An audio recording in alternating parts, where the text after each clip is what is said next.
एक बड़ी अहम बात, मैं अपनी वाइफ के साथ एक डॉक्टर के पास गया जो इस्लामाबाद में हमारे करीब बैठते हैं, डॉक्टर मुबशर उनका नाम। तो मैंने अक्सर महसूस किया कि यार डॉक्टर साहब के पास जब भी हम कोई मर्ज लेके जाते हैं ना, डॉक्टर साहब फौरन 1 मिनट में उसकी तशखीस कर देते। मेरे भी यहाँ पे ना घुटने के नीचे ऐसे प्रॉब्लम था, तो मेरी वाइफ कहती उनके को गिल्टी बनी हुई थी, वो पेन कर रही थी, तो वो कहती मैंने भी डॉक्टर साहब से मशवरा कर लूँ। हमारा यानी पुराना कह लें, हमारे फैमिली डॉक्टर समझ लें उनको। तो कहती आप भी दिखा लें। तो मुझे पता था कि समझ नहीं आ रही ये हुआ क्या, ना मेरे चोट लगी है ना कोई निशान है, लेकिन मैं डॉक्टर साहब को बताऊंगा तो डॉक्टर साहब 1 मिनट में बता देंगे क्या मसला है, और मेरी वाइफ का भी उन्हें फ़ौरन बता देंगे कि क्या मसला है, और वही हुआ। फिर हम उनके पास ज़रा बैठ गए, तो मेरी वाइफ ने ऐसे ही बातों बातों में पूछ लिया, कहती मैं जब 5 क्लास में थी यहाँ G9-1 इस्लामाबाद में, तो मैं तब से आपके पास आ रही हूँ। और वो डॉक्टर साहब एक छोटे से समझें 8 बाई 8 या 9 बाई 9 फुट के कमरे में, बहुत सादा सा फर्नीचर और कुछ किताबें पड़ी हैं, और रैक शैक भी बस समझे टूटे फूटे से हैं, और कोई साथ असिस्टेंट नहीं है। जैसे बंदा अपनी परचून की दुकान पे बैठता है ऐसे समझे वो डॉक्टर साहब बैठे होते हैं। कंप्यूटर लगा होता है और अक्सर वो फारिग टाइम में किताब पढ़ रहे होते हैं, या कोई उनके बुजुर्ग दोस्त आके उनके साथ गपशप कर रहे होते हैं। तो मेरी वाइफ ने जब उन्हें कहा कि डॉक्टर साहब अब तो आपका हॉस्पिटल होना चाहिए था, आप 1984 से जो है वो प्रैक्टिस कर रहे हैं, तो आगे से डॉक्टर साहब ने कहा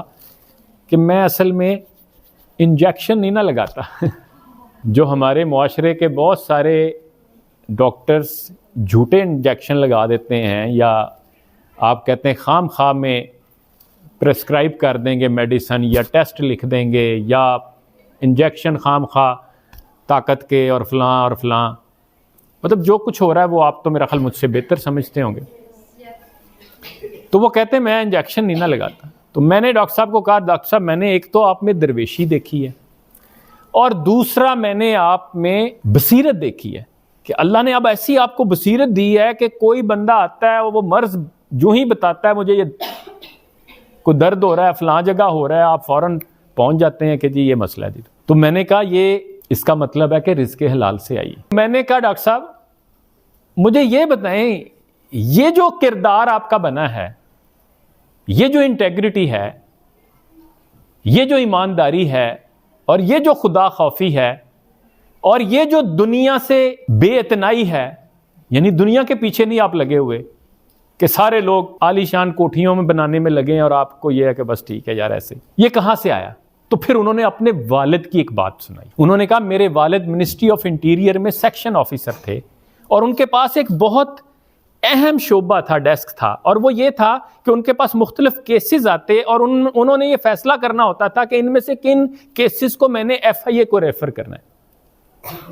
और ये बड़े अहम मामलात होते थे, और लोग इसके लिए बड़ी बड़ी रिश्वतें देने को तैयार होते थे, लेकिन मेरे वालिद साहब रिश्वत नहीं लेते थे।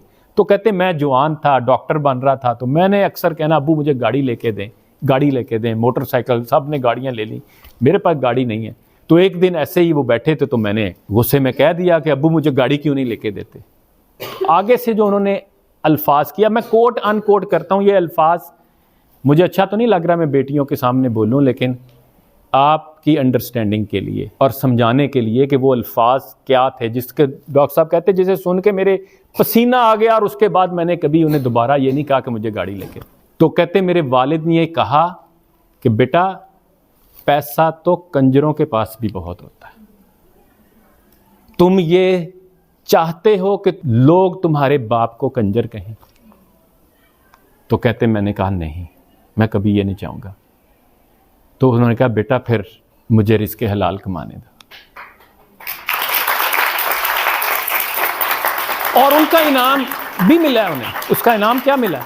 ये मैं आपको ये बताना चाह रहा हूं कि सिर्फ ये नहीं है कि आप नेकी करते हैं और दुनिया से बेइतनाई बरतते हैं और आप सिर्फ अल्लाह के साथ लो लगाते हैं तो आपको इसका दुनिया में अजर नहीं मिलता। आई बिलीव मिलता है किसी ना किसी सूरत में। जरूरी नहीं होता सिर्फ पैसा, पैसा ही तो अल्लाह का फजल नहीं है ना, अल्लाह का फजल है, लेकिन this is not the only फजल। सुकून, इत्मीनान कल्ब, सेहत, उससे बड़ी दौलत है। मुझे बताएं, आपसे सेहत ले ली जाए और कहा जाए दुनिया की सारी दौलत ले लो, तो आप मानेंगे?